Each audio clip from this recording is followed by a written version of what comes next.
جب سے ہم یہ پروگرام کر رہے ہیں، رمضان کی ٹرانسمیشن ہو یا ہمارا معمول کا جو پروگرام ہے نیوز کیفے ہو، تب سے ہمارے ساتھ پروگرام میں یہ ساتھ ہیں جناب علامہ سعید رضا صاحب. آپ کو خوش آمدید. السلام علیکم. وعلیکم السلام. آپ پر اللہ کا شکر ہے. حسین بھائی آپ کیسے ہیں؟ میں بالکل ٹھیک ٹھاک ہوں. آپ کی طبیعت ٹھیک ہے؟ احسان مالک کا بڑا کرم. ماشاء اللہ ماشاء اللہ. اچھا، میرے ساتھ جو دوسری مہمان شخصیت ہیں، آپ بھی ایک اسلامک اسکالر ہیں اور نوجوان اسلامک اسکالر ہیں، مفتی بلال رضا قادری صاحب. آپ کو بھی خوش آمدید. السلام علیکم. کیسے ہیں آپ بھائی؟ السلام ورحمۃ اللہ. الحمدللہ. آپ سنائیں آپ کیسے ہیں؟ الحمدللہ الحمدللہ ماشاء اللہ. سر میں اجازت ہو سعید صاحب سے گفتگو شروع کی جائے؟ ٹھیک ہے. علامہ صاحب، جو بات ابھی میں ابتدائیہ میں کر رہا تھا کہ نماز ایک مومن کے لیے بہت کچھ نہیں سب کچھ ہے نا. مطلب آپ کو ہمیں برائی سے روکتی ہے، بے حیائی سے روکتی ہے، ہمیں سیدھا راستہ دکھاتی ہے. جو کریٹر ہے، جو خالق ہے، اس کے ساتھ ایک جو قرب ہے وہ قرب پیدا کرتی ہے. سب کچھ ہمیں ملتا ہے اس سے. تو ہم لوگ عملی طور پہ کافی پیچھے کیوں ہیں؟ جی ہاں، یہ بات بہت اہم بات ہے. اعوذ باللہ من الشیطان الرجیم. بسم اللہ الرحمن الرحیم. سب سے پہلے تو جمعہ مبارک سب لوگوں سننے والوں کو آپ کی توسط سے. اور نماز کا ٹاپک ہے اور جمعے کا دن ہے. جیسے کہ ابھی آپ کہہ رہے تھے، یہ حقیقت ہے کہ جب میں جمعہ پڑھنے گیا اپنی مسجد میں تو میں تھوڑا لیٹ ہو گیا تھا. ویسے میں ہر جمعے جاتا ہوں تو مجھے گیٹ پہ بھی جگہ نہیں ملی. ویسے تو عام دنوں میں تو ہم چلے جاتے تھے، گیٹ پہ جمعے کا دن بھر جاتا ہے. اب بات یہ ہے کہ نماز کو کمتر سمجھنا یا اس کو برتر سمجھنا. قرآن مجید میں ایک آیت ہے کہ واللیل المسلمین مسلین واللیل مسلین، کہ وہ ویل ہو ان نمازیوں پر کہ جو نماز کو کمتر سمجھتے ہیں. یعنی کہ نماز کو تو پڑھتے بھی ہیں، سمجھتے بھی ہیں، لیکن کمتر سمجھتے ہیں. یہ آپ کی بات کا جواب ہے کہ عام دنوں میں دیکھیں مسجد کتنی بھری ہوئی ہے. یہ آپ سبجیکٹ بنا لیں، اے بی سی کر لیجئے آپ. عام دنوں میں مسجد کتنی بھری ہوئی ہے، جمعے کو کتنی بھری ہوئی ہے، رمضان میں کتنی بھری ہوئی ہے، اور عید پہ کتنی بھری ہوئی ہے. اگر آپ کو سارے مسلمان دیکھنے ہوں تو عید کی نماز پڑھنے جائیں، سارے مسلمان نظر آ جائیں گے. اگر آپ کو 70% مسلمان دیکھنے ہوں تو رمضان میں نماز پڑھنے جائیں. اگر آپ کو 50% مسلمان دیکھنے ہوں تو جمعے کو نماز پڑھنے جائیں. 25% نماز پڑھنے والے دیکھنے ہوں تو عام دنوں میں جائیں نماز پڑھنے. بڑا لحاظ کیا آپ نے ویسے 25 خیال کرنا پڑے گا تو برا مان جائیں گے. دیکھیں بات پتہ کیا بڑی عجیب سی بڑی اہم بات ہے. پروردگار کی عبادتوں میں رمضان، روزہ، حج، زکوٰۃ، خمس، ساری عبادتیں ہیں. اچھا، مزے کی بات یہ ہے کہ نماز وہ واحد عبادت ہے جو پورے سال واجب ہے.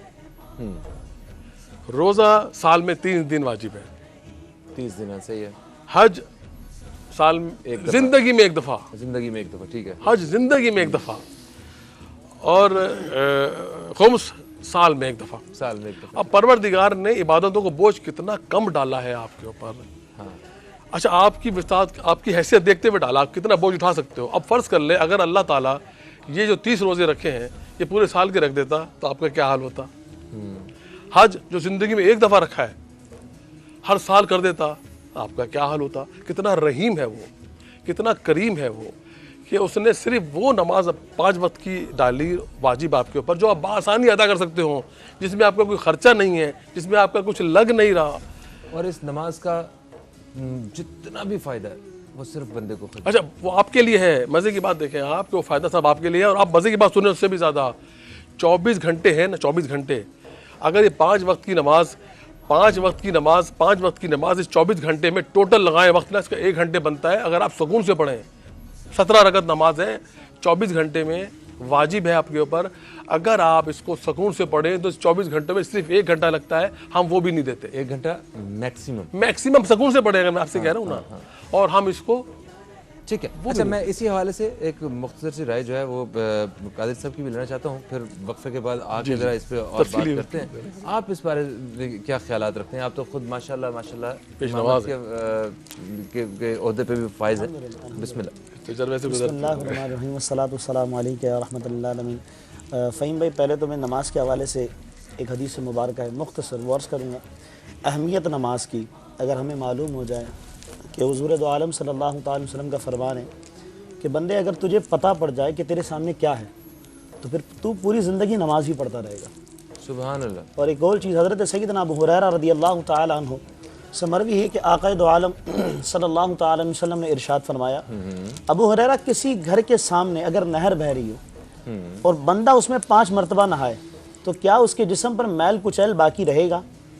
تو ابو ہریرہ رضی اللہ تعالی نے عرض کیا یا رسول اللہ بالکل نہیں۔ آپ نے فرمایا ایسے ہی بات ہے کہ 5 مرتبہ اگر بندہ نماز پڑھ لے، 5 ٹائم کی نماز، اگر بندہ 5 ٹائم نماز پڑھ لے، اللہ تبارک و تعالیٰ اس کو ایسے معاف کر دیتا ہے جسے وہ ابھی ماں کے پیٹ سے پیدا ہوا۔ سبحان اللہ، سبحان اللہ۔ اہمیت کتنی آپ یہ دیکھیں۔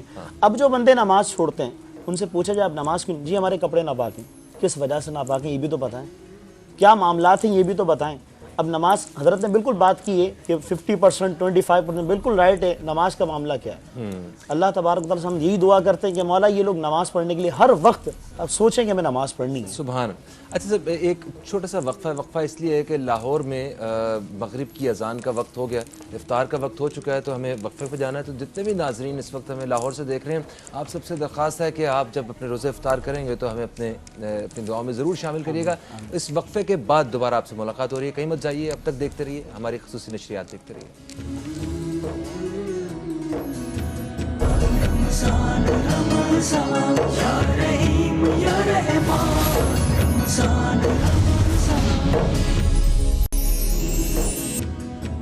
ایک وقفے کے بعد رمضان المبارک کی اس خصوصی نشریات یا رحیم یا رحمان رمضان میں میں فہیم عباس آپ کو پھر سے خوش آمدید کہتا ہوں، اور یقیناً لاہور کے ہمارے جو بہن بھائی ہیں وہ اس وقت روزہ افطار کر چکے ہوں گے، اور ابھی کراچی میں اور اس کے گردنواح کے جو ہمارے بہن بھائی ہیں ان کے افطار کا وقت ہونے والا ہے۔ اس سے پہلے ہم نے کہا اس موضوع کو ذرا اپنا اختتام کی طرف لے کے جاتے ہیں۔ نماز کے حوالے سے آج ہم بات کر رہے ہیں اپنے پروگرام میں۔ نماز جنت کی کنجی ہے، نماز دین کا ستون ہے، نماز مومن کی معراج۔ میرے ساتھ اسٹوڈیو میں موجود ہیں علامہ سعید رضا صاحب اور مفتی بلال رضا قادری صاحب۔ وقفے سے پہلے بلال رضا صاحب آپ فرما رہے تھے، مطلب اب دونوں مہمانوں کی طرف سے جو بات ہوئی وہ یہی تھی کہ اگر آپ نے دیکھنا ہے سارے مسلمانوں کو تو آپ عید کی نماز میں دیکھ سکتے ہیں، اور ویسے عام طور پہ آپ فجر کی اہمیت نہیں دی جاتی مطلب نماز کو۔ تو بلال صاحب یہی سوال ہے کہ آخر نماز جو ہیں وہ انہیں جو نمازی ہیں انہیں نماز پڑھنے میں مزہ کیوں نہیں آتا ہے؟ یہی وہ وجہ ہے جس کی وجہ سے شاید وہ نماز نہیں پڑھتے ہیں، یا ان کی تربیت میں وہ کمی ہے، اس کو غیر ضروری سا کام سمجھتے ہیں؟ آپ تھوڑی سی روشنی ڈالیے۔ بسم اللہ الرحمن الرحیم۔ فہیم بھائی نماز کے حوالے سے ہم لوگ بات کر رہے تھے، لیکن نماز 2 طرح کے لوگ نماز پڑھنے آتے ہیں مسجد کے اندر۔ اچھا کچھ ایسے ہیں جو نماز پڑھتے ہیں انہیں بڑا سکون ملتا ہے اور کافی طویل لمبی نماز پڑھتے ہیں، ٹھیک ہے۔ اچھا دوسرے لوگ ایسے ہیں جو کہتے ہیں ہم نماز تو پڑھتے ہیں لیکن ہمیں نماز گناہوں سے نہیں بچاتی۔ تیسرے جو ہیں وہ کہتے ہیں جناب اعلیٰ ہم تو نماز پڑھتے تھے اب ہمارا دل نہیں کرتا۔ اچھا ٹھیک ہے، انہیں مزہ نہیں آ رہا۔ انہیں مزہ نہیں آ رہا، کیوں نہیں آ رہا؟ اب یہ پوچھا جائے جی نماز پڑھنے گئے تو نماز کے اندر جناب اعلیٰ کوئی لمبی قرات کر رہا ہے، نماز کے اندر جناب اعلیٰ کہ کہتے ہیں لمبی دعا ہو رہی ہے، ٹھیک ہے۔ اچھا اس بات کا امام مسجد کو بھی خیال رکھنا چاہیے، یہ بات بھی مین پوائنٹ ہے کہ جب نماز پڑھائی جا رہی ہے تو حضور دو عالم صلی اللہ علیہ وسلم ایک بار نماز پڑھا رہے تھے تو ایک بزرگ کو ایک کھانسی آئی تو آپ نے نماز کو مختصر کر دیا۔ آپ نے فرمایا ایک بزرگ کو کھانسی آئی ہے نا اس لیے نماز کو مختصر کر دیا جائے، اس چیز کا امام کو بھی خیال رکھنا چاہیے۔ ٹھیک ہے۔ اچھا کچھ ایسے لوگ ہیں جب پیچھے نماز کے لیے کھڑے ہوتے ہیں انہیں اتنا مزہ آتا ہے، وہ کہتے ہیں امام صاحب سورہ رحمان پڑھا جائے، سورہ رحمان پڑھی جائے، سورہ دخان پڑھی جائے، یعنی کہ نمازوں کے اندر ایک وہ انہیں خود کو مزہ آتا ہے۔ اچھا جن کو مزہ آ رہا ہے وہ کہتے ہیں ہمیں واقعی نماز کا سکون مل رہا ہے۔ اچھا جن کو نہیں آ رہا وہ کہتے ہیں جناب اعلیٰ ہم جو ہیں کیا کہتے ہیں ہم نماز پڑھنے آتے ہیں لیکن دل نہیں کرتا۔ دیکھیں رمضان کے مہینے میں تو شیطان قید ہو جاتا ہے، ٹھیک ہے، لیکن شیطان کا بڑا بھائی نفس تو موجود ہے نا۔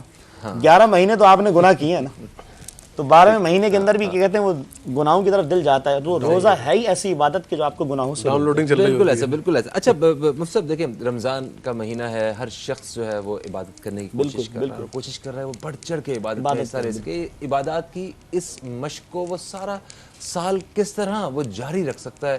کوئی ایسی چھپی ہوئی بات بتائیں کہ ہمارا دل کرے کہ ہم نماز بھی پڑھیں اور رمضان کے علاوہ بھی روزے رکھیں۔ بڑی اچھی بات کی آپ نے، بسم اللہ الرحمن الرحیم۔ چھوٹی سی ایک بات بتاؤں، یاد رکھیں رمضان کے علاوہ بھی اگر بندہ نماز پڑھنا چاہتا ہے تو بہت آسان ہے۔ وہ اس طرح ہے کہ وہ جب نماز پڑھنے جاتا ہے نماز پڑھ کے وہ دعا کرے اللہ تبارک و تعالیٰ سے کہ مولا میں اگلی نماز کے لیے دوبارہ آؤں، مجھے دوبارہ، ٹھیک ہے، یہ جو ٹاپک یہ دیکھیں دوبارہ اپنے گھر میں بولا۔ اب جب اگلی نماز کی بات ہو رہی ہے اللہ کی بارگاہ میں ہو رہی ہے نا، اب وہ جب اللہ کی بارگاہ میں اگلی نماز کی بات کر رہا ہے تو وہ انشاءاللہ ضرور آئے گا، بالکل صحیح. اچھا علامہ صاحب آپ کی طرف آؤں گا. دیکھیں نماز جو ہے وہ اگر سمجھنے والے کے لیے اس سے بڑی خوش قسمتی اور ہو نہیں سکتی کہ وہ خالق کی چوکھٹ پہ وہ مطلب جی فہم بھائی میں آپ کا سوال سمجھ گیا. دیکھیں بات وہی ہو رہی ہے کہ یہاں پر کہ نماز کی اہمیت کتنی ہے اور کتنی نہیں ہے. ابھی جو ہم نے بات کی ان لوگوں کی بات کی کہ جو نماز پڑھ تو رہے ہیں لیکن وہ بس ٹائم پاس کرنے کے لیے پڑھ رہے ہیں یا دکھاوے کے لیے پڑھ رہے ہیں کہ دلی دکان بند کری بھاگ رہے ہیں نماز پڑھنے کے لیے کہ دیکھو بھی میں نماز پڑھنے جا رہا ہوں. وہ اللہ کے لیے نماز نہیں پڑھ رہے ہیں. اگر نافرمانی سے تو بچ جائیں گے نا. آپ ایک سیکنڈ میں بات پوری کر لوں, میں وہاں تک جاؤں گا. اچھا ٹھیک ہے, وہ اللہ ان کو بھی عبادت کا فائدہ بھی ملے گا, ان کو ثواب بھی ملے گا, لیکن اب ہم ان کی طرف آتے ہیں کہ جو دل سے نماز پڑھتے ہیں اور جنہوں نے واقعاً جو مثال ہے کہ نماز مومن کی معراج ہے, انہوں نے کیسے نماز پڑھی. اب ہمیں اگر یہ دیکھنا ہو تو ہم امام حسین کا سجدہ کربلا میں دیکھیں کہ کیسے نماز پڑھی. پھر حضرت علی کی وہ نماز دیکھیں کہ جس میں کہا گیا کہ تیر ایک جنگ میں حضرت علی کے پاؤں میں لگا تو اتنی شدید تکلیف تھی کہ مولا علی جیسا بہادر آدمی جب تیر نکالتے تھے تو در سے تو کہا نہیں, جب یہ نماز پڑھ رہے ہوں نا سجدے میں ہوں جب تیر نکالنا. پھر نماز کو دیکھیں, اور اگر اس سے زیادہ نماز کو دیکھنا ہے تو پھر ایک ان کے چوتھے بیٹے ہیں امام زین العابدین, جن کا لقب پڑ گیا عبادت کرنے والوں کی زینت, سید الساجدین, سجدہ کرنے والوں کی سردار. کیا کیوں پڑ گیا کہ آپ نے اتنے شکرانے کے سجدے کیے, اتنے شکرانے کے سجدے کیے کہ جس جگہ پہ ان کے بابا کا گلا کاٹا گیا تھا اس جگہ پہ سجدہ شکر پروردگار کا ادا کرتے تھے, جس جگہ پہ خون گرتا تھا اس جگہ پہ سجدہ شکر ادا کرتے تھے. تو ان لوگوں نے بتایا کہ نماز کتنی اہم ہے. پھر حضرت علی یہ اسی رمضان کے مہینے میں آپ شہید ہوئے ہیں, اور جو آپ نے وصیت کری ہے آپ نے اپنی وصیت میں یہ کہا اپنے رشتہ داروں سے, اپنے اہل خانہ والوں سے کہ دیکھو یاد رکھنا کہ اگر کوئی تم ہم میں سے نہیں ہے وہ شخص جو نماز کو کمتر سمجھے, کیا نماز کو, یہ نہیں کہ نماز ہی نہیں ہے, جو نماز کو کمتر سمجھے وہ ہم میں سے نہیں ہے. یعنی کہ اتنی اہمیت ہے, آخری وقت تک نماز کی بات کرتے رہے. اور پھر سجدے میں سر کٹا کے, حضرت علی کا بھی سر سجدے میں کٹا, امام حسین کا سر بھی سجدے میں کٹا. تو انہوں نے یہ بتایا بھائی ہماری پوری زندگی کا نچوڑ سجدہ ہے, اگر کوئی نماز کی معراج دیکھنا چاہتا ہے تو ہمارے سجدے دیکھ لے. بالکل ٹھیک ہے. تو ہمیں نماز کو اہمیت دینی چاہیے اور اس طرح سمجھنا چاہیے جس طرح سے انہوں نے نماز پڑھی اور ہمیں سمجھائی کہ کس طرح اللہ کو سجدہ کرنا ہے, کس طرح اللہ کی عبادت کرنی ہے, وہ سمجھا. وقت بہت کم ہے, یہ بتا دیجیے کہ یہ کیسے پتہ چل سکتا ہے کہ ہماری نماز قبول ہوئی. دیکھیں میں ابھی آپ تھوڑی دیر پہلے آپ سے کہہ رہا تھا واقعی وقت بہت کم رہ گیا ہے, سب کے پاس بہت کم وقت رہ گیا. جلدی سمجھ لیں کہ نماز آپ کو تمام برائیوں سے روکتی ہے, اور اگر نماز قبول نہ ہو آپ کا کوئی عمل قبول نہیں ہے. بالکل ٹھیک. اس لیے نماز کو وہ پڑھو جو قبول ہو تاکہ سارے عمل قبول ہو جائیں. نماز قبولیت کی کنجی ہے تمام عمال کی. آپ کو کوئی عمل قبول نہیں ہے, اور نفل مت پڑھو, تمہاری کوئی نفل قبول نہیں ہے جب تک تمہاری واجب پوری نہیں ہے, تمہاری فرائض پوری نہیں ہے, تمہاری کوئی نفل نہیں, تم دھڑا دھڑ نفل پڑھے جا رہے ہو, تمہاری فرائض تو پوری ہے ہی نہیں. علامہ صاحب تھینک یو سو مچ. دعا ہے کہ اللہ پاک ہمیں نماز پنجگانہ پڑھنے کی توفیق عطا فرمائے اور ہم ان عبادات کو رمضان کے بعد بھی جو ہے وہ جاری رکھ سکیں. ہمارے پروگرام کے بارے میں ہمارا اپنا فیڈ بیک جو ہے ہمارے فیس بک پیج پہ ضرور دیجیے گا. آپ مہمانوں کا بہت شکریہ. انشاءاللہ آپ سے کل پیر کے روز پھر ملاقات ہوگی. پیر تک کے لیے اجازت دیں. خدا حافظ. پاکستان زندہ باد.